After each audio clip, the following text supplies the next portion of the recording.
The forest had always been a place of solitude. Its towering trees and tangled underbrush hid secrets that few cared to uncover. Most people avoided it, claiming it had an eerie vibe, as if the earth itself held its breath. But there was one tree, the one everyone talked about, the one that seemed to stand apart from the rest. It was ancient, with a twisted trunk and gnarled branches, far older than any tree in the forest. No one could say how long it had been there, but they all knew it was wrong. It was a massive oak, its bark blackened with age, yet strangely smooth to the touch, as if it had been rubbed by countless hands over centuries. Jake had heard the stories. He had grown up with them. His parents, his friends, the local townsfolk all had their own accounts of the tree's unsettling presence. They said the tree could never be burned, never be felled, no matter how much effort you put into it. It was as if it fought back, refusing to be destroyed. But Jake, a skeptical teenager with an insatiable curiosity, didn't believe in such things. He needed to see it for himself. One afternoon, against his parents' warnings, Jake set out to find the tree. The day was cold, and the clouds hung low in the sky, but he wasn't deterred. He had heard enough rumors, and now he would see whether there was any truth to them. The path leading to the tree was faint, overgrown with brambles and thick foliage. His boots crunched on the dead leaves as he pressed forward, a sense of unease slowly creeping into his mind. He thought about turning back. The trees around him stood tall and silent, their bare branches reaching toward the sky like skeletal arms. It was quiet, too quiet, as though the world itself had stopped moving. Jake shook off the feeling. He was nearly there, and soon he would uncover the truth. As he neared the heart of the forest, the air grew colder. The wind picked up, sending a shiver down his spine. He felt as if the forest was closing in on him, the trees pressing tighter together with each step. Then he saw it. The tree loomed before him, its massive form casting a long shadow over the ground. It was worse than he had imagined. Its bark seemed to writhe, as though something was trapped beneath it, trying to escape. Jake's heart began to race. He didn't want to admit it, but he felt a deep, primal fear clawing at him. His instinct screamed at him to leave, but his feet were rooted to the spot. The closer he got, the more intense the unease became, as though the tree itself were alive, aware of his presence. He reached out a hand, hesitantly brushing his fingers against the smooth bark. A shock ran through him, not like an electric jolt, but a deep, unsettling cold that numbed his very soul. His fingers trembled as they lingered on the tree, and for a brief moment, he thought he felt a pulsar heartbeat, steady and slow. Suddenly, a low groan echoed through the air. The sound came from the tree, or rather, from within it. Jake pulled his hand back in alarm, stumbling backward. His breath came in short gasps, his chest tightening. Something was wrong, something far beyond the ordinary. The ground beneath his feet began to tremble. The air grew thick, pressing in on him, and he could hear a faint rustling, as though something was moving in the dark recesses of the forest. But then, from the corner of his eye, he saw it. A figure, barely visible at the edge of his vision. It was tall, unnaturally tall, and it moved with a slow, deliberate grace. He turned his head quickly, but it was gone. His pulse quickened. He wasn't alone. The wind howled again, carrying with it a strange, unsettling scent, earthy, rancid, like something rotting in the depths of the forest. He looked back at the tree, and for a moment, he could have sworn the face in the bark had shifted. The twisted expression seemed to morph, the lines deepening, and a dark void appeared where the eyes should have been, hollow and endless. That's when he heard the voice. It was soft at first, a whisper that he almost missed, carried on the wind. But then, it grew louder, more insistent. "Help me." Jake froze. The voice was coming from the tree, but it didn't sound like it was part of the tree. It sounded human, desperate. His stomach churned. "Help me," the voice repeated. And this time, Jake realized it wasn't just one voice, it was many, all layered over one another, crying out in agony. He stumbled backward, his breath ragged, his eyes wide in horror. The forest around him seemed to pulse with energy, as though the trees themselves were alive, listening, waiting. The ground trembled again, and Jake felt a sudden, overwhelming urge to run. But his legs were frozen, his body unwilling to obey. The voices were growing louder, a cacophony of tortured souls, calling from within the tree. They were pulling at him, urging him to come closer, to listen, to understand. Suddenly, the air thickened, and a black tendril shot out from the tree, curling around Jake's ankle. He screamed, trying to pull free, but it was too strong. The tendril tightened, dragging him toward the tree, its grip cold and unyielding. He struggled, kicking, thrashing, but it was no use. He was pulled to the trunk, and as he neared it, he saw something worse than he could have imagined. The bark was split open, and inside, there were faces, thousands of faces, all contorted in pain, their eyes wide with terror. They were pressed against the tree, their mouths open in silent screams. Jake's heart pounded in his chest, his mind raced, but there was no escape. The faces, the voices, they were all around him, their cries deafening, their fingers reaching out to touch him.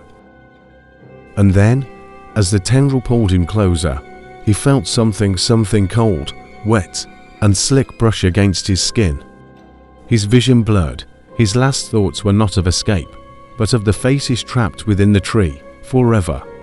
The forest had claimed him, just as it had claimed so many others before him. And as Jake vanished into the darkness, the tree stood still, waiting for the next soul to wander too close, to be swallowed whole by the ancient, hungry oak. The forest was silent once more, but only for a time.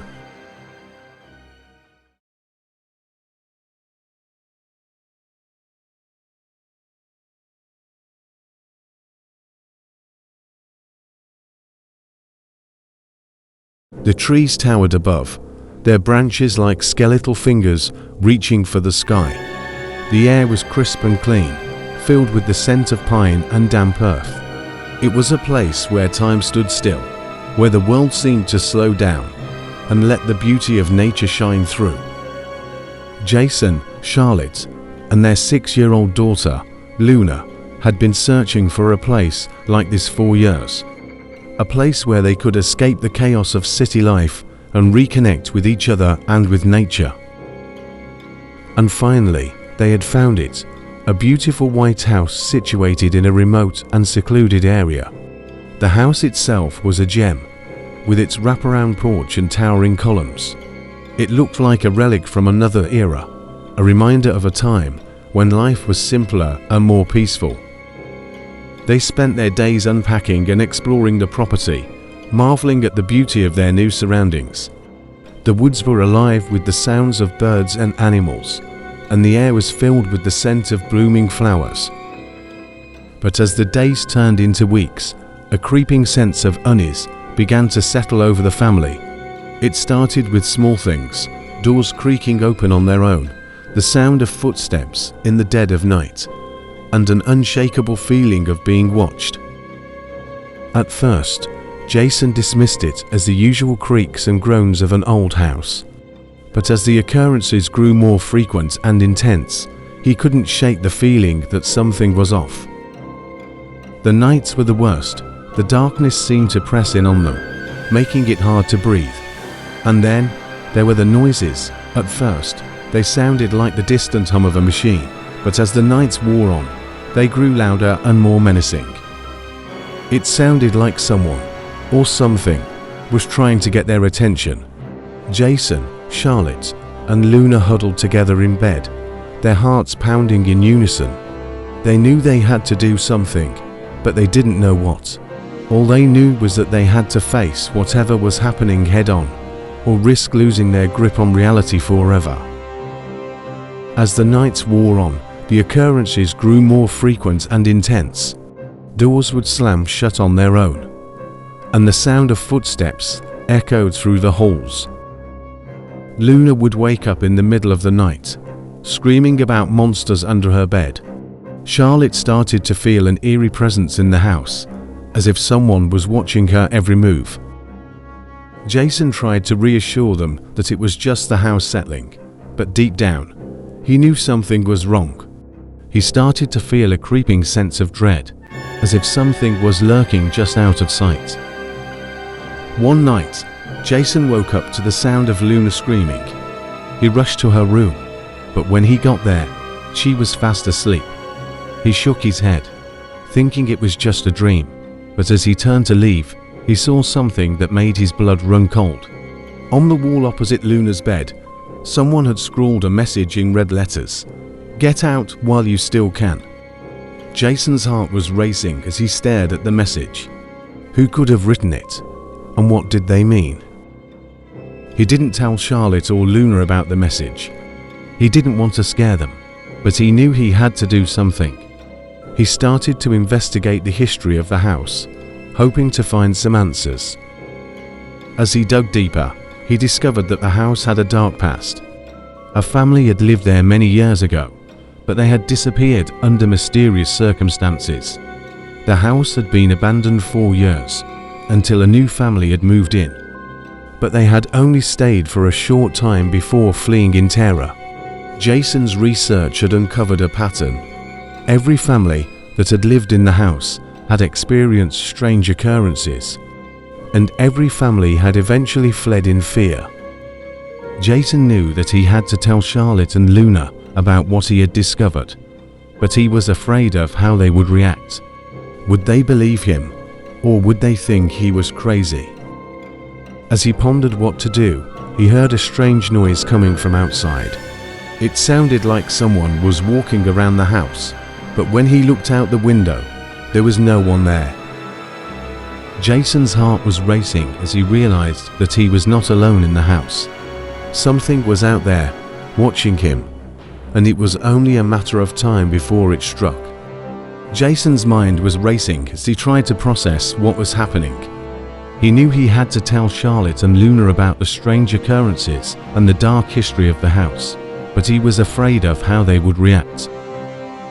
As he gathered his courage, he heard a loud bang coming from the kitchen.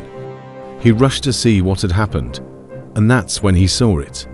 The kitchen was in disarray, with pots and pans scattered all over the floor.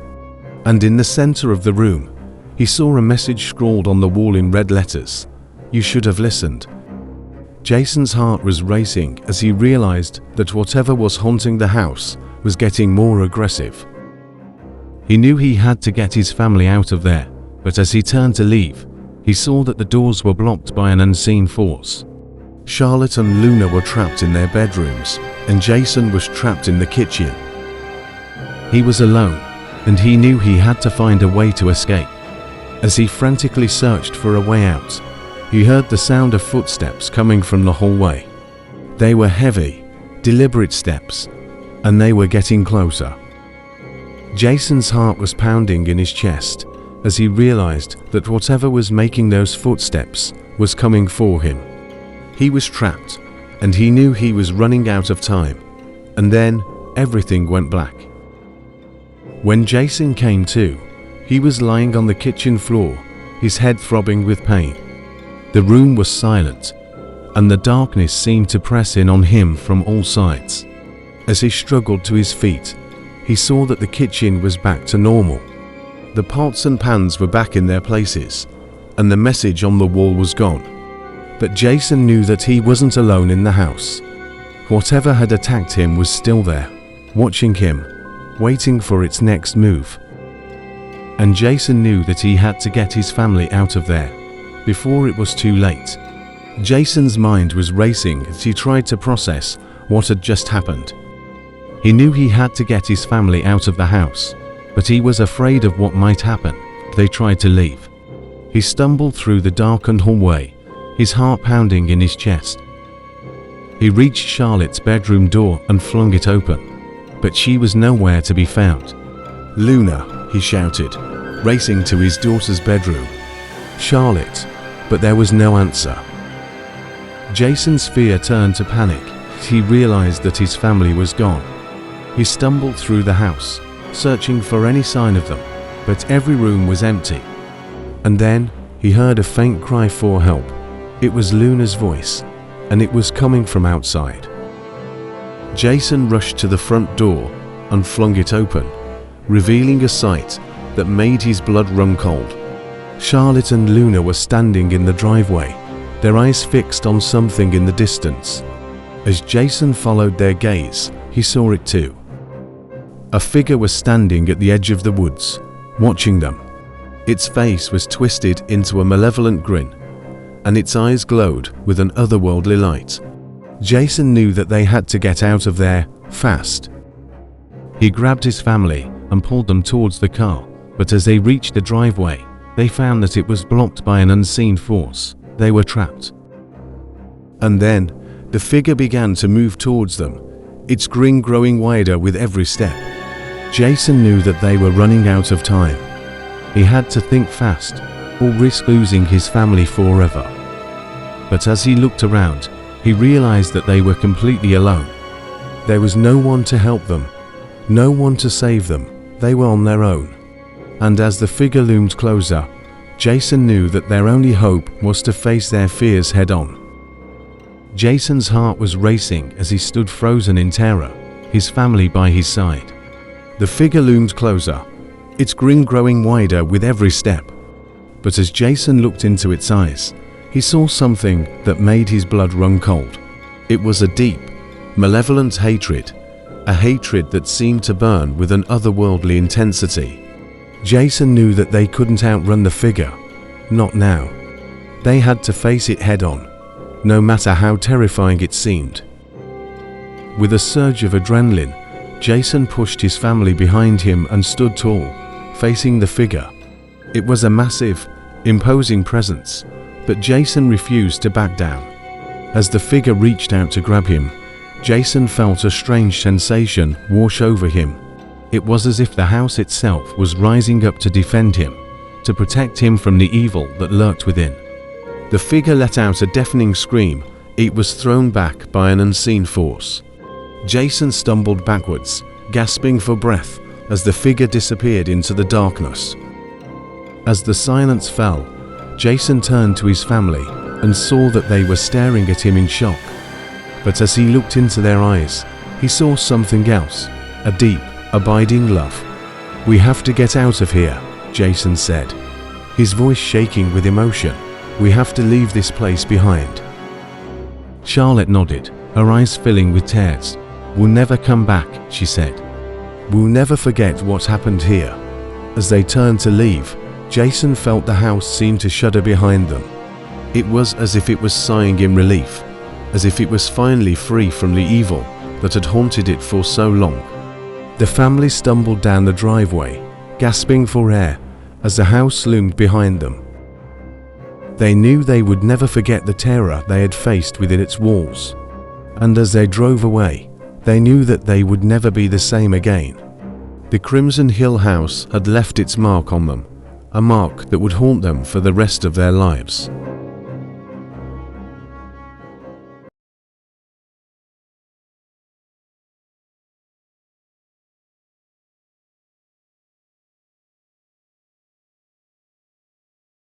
"12-year-old Timmy had always been a healthy boy, full of energy and life. He always played outside of their house with his friends, eating delicious and nutritious foods, and attending classes every day. But one day, he woke up with a severe headache and a fever that wouldn't break. His parents rushed him to the hospital, where the doctors ran test after test, trying to determine the cause of his illness. As the days passed, Timmy's condition only grew worse. He became increasingly disoriented and confused, unable to recognize his own family. The doctors did everything they could, but it seemed like nothing was working. Timmy's parents were beside themselves with worrying, watching as their once healthy son slipped further and further away from them. They prayed for his recovery, but as the hours ticked by, their hopes began to dwindle. And then, one fateful night, Timmy's eyes rolled back in his head, and he slipped into a coma. His parents were devastated, holding vigil by his bedside, praying for his recovery. But little did they know, Timmy's journey was far from over. As he lay motionless in his hospital bed, his spirit began to stir, transported to a realm beyond the living. The darkness closed in around Timmy, a suffocating shroud that seemed to press down on him from all sides. He felt himself being pulled down into the depths of the underworld. And as he fell, the last thing he heard was the sound of his own screams, echoing through the void. Timmy's screams were drowned out by the sound of rushing flames as he plummeted deeper into the underworld. The air was thick with the stench of brimstone, and the ground beneath his feet was dry and cracked. As he looked around, he saw figures in the distance, their bodies twisted in agony, their faces contorted in screams of pain. Timmy realized with horror that he was in hell. The figures seemed to be trapped in a never-ending cycle of torment, their bodies burning with an otherworldly fire. Timmy saw a man being stretched on a rack, his limbs pulled in opposite directions. He saw a woman being boiled alive in a cauldron of bubbling oil. The sights and sounds were overwhelming, and Timmy felt his mind reeling in horror. He stumbled forward, trying to escape the chaos around him. But as he walked, the landscape shifted and changed. The flames grew higher, the screams grew louder. Timmy felt himself being pulled deeper into the underworld, further and further from the world of the living, and then he saw them. A horde of demonic creatures, their eyes glowing with an otherworldly light. They were coming for him, their twisted bodies moving with an unnatural speed. Timmy tried to run, but his legs felt heavy, as if rooted to the spot. The demons closed in, their jaws open wide, revealing rows of razor-sharp teeth. Timmy's heart was racing, his mind screaming in terror. He was trapped, with no escape from the horrors that surrounded him. Timmy's screams were drowned out by the sound of the demons' laughter as they closed in for the kill. Their jaws were open wide, revealing rows of razor-sharp teeth. But just as all hope seemed lost, Timmy felt a surge of adrenaline coursing through his veins. He remembered the words of his parents, telling him to never give up, to always keep fighting. With newfound determination, Timmy charged forward, dodging the demons' attacks and striking back with all his might. The creatures were taken aback by his sudden bravery, and they stumbled backward in surprise. Timmy took advantage of the distraction to make a run for it. He sprinted through the underworld, the demons hot on his heels. But he didn't look back, didn't dare to look back. Finally, after what seemed like an eternity, Timmy saw a glimmer of light in the distance. It was the entrance to the underworld, and he knew that, if he could just reach it, he would be free. With one final burst of energy, Timmy sprinted towards the light. He felt the demon's claws grasping for him, but he was too fast. He emerged from the underworld, gasping for air, and found himself back in his hospital bed. His parents were by his side, tears of joy streaming down their faces. "Timmy, you're awake," his mother exclaimed, hugging him tightly. Timmy smiled weakly, still trying to process the horrors he had faced in the underworld. But as he looked at his parents, he knew that he was safe, that he was home. And as he drifted off to sleep, surrounded by the people he loved, Timmy knew that he would never forget his journey to the underworld. But he also knew that he would never be haunted by it again.